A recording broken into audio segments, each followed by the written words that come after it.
আসসালামু আলাইকুম। এই প্রথম আমি স্ট্রবেরি গাছ লাগাইছি। এই যে গতকালকেই নিয়ে আসছি। তো এটা একটা ডাল সহ নিয়ে আসছি যাতে দুইটা চারা বানাইতে পারি, মানে একটা তো আছে আর একটা যাতে চারা বানাইতে পারি এই জন্য। আর এখানে আমি এই যে সকালবেলা হচ্ছে ডাল ধোয়া পানি দিয়ে দিছি, এর জন্য একটু সাদা সাদা ওই যে পাতার মধ্যে দেখা যাচ্ছে। দেখা যাক এটা এখন ফল হয় কিনা। আমি আগে কখনোই লাগাই নাই তাই জানি না। আর এটা একটা ডাল ভেঙেছিল নার্সারিতে, তো ওই ডালটা এনে লাগাই দিছি। এখনো একদম তাজা আছে, কিছুই হয় নাই।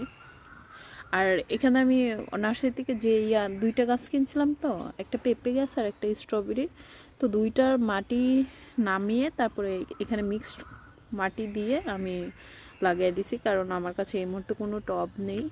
ইনশাল্লাহ সামনে এটা আর কি চেঞ্জ করে অন্যটাই লাগাবো।